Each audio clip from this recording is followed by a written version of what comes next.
নমস্কার বন্ধুরা, সবাইকে স্বাগত। আজকের এই রেসিপি সম্পূর্ণ নিরামিষ দই বেগুন। খেতে কিন্তু অসাধারণ হয় আর বানাতেও খুব কম সময় লাগে। বাড়িতে যদি কয়েকটি উপকরণ থেকে থাকে তাহলে সহজেই আপনারা এই রেসিপিটি বানিয়ে নিতে পারেন। কড়াই তেল ভালো করে গরম হলে লবণ হলুদ দিয়ে মেখে রাখা বেগুনগুলি ভেজে নিন। যেভাবে আমরা বেগুনগুলি ভাজা করি সেইভাবে আপনারা বেগুনগুলি ভেজে নিন। আমি এইভাবে সব বেগুনগুলি একের পর এক ভেজে নিব। আপনারা চাইলে বেগুনগুলি লম্বা লম্বা করেও কেটে নিতে পারেন। বেগুন ভাজা হয়ে গেলে ওই তেলে 2টি শুকনো লঙ্কা, কিছু কাঁচা লঙ্কা, গোটা জিরে আর সামান্য পরিমাণে আদা কুচি কড়াই ফোড়ন দিব।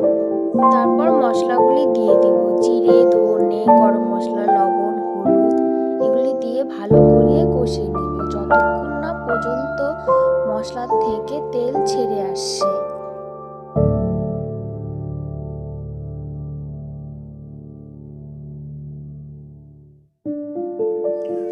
তারপর ফেটানো টক দইটা দিয়ে দিব, দিয়ে ওটাকেও ভালো করে কষিয়ে নেব।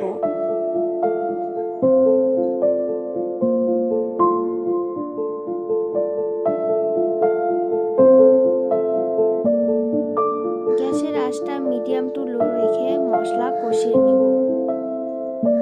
মশলা কষানো হয়ে এলে ভেজে রাখা বেগুনগুলি দিয়ে দিব।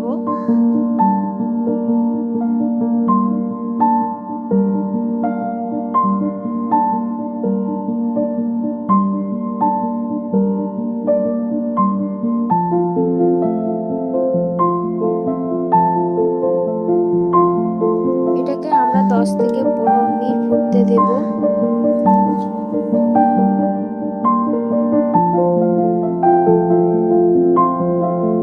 হয়ে গেলে এটা আমরা একটি পাত্রে ঢেলে নেব। এটা কিন্তু ভাতের সাথে ভালো লাগে আর আপনারা চাইলেও রুটি বা পরোটার সাথেও খেতে পারবেন। এই ভিডিও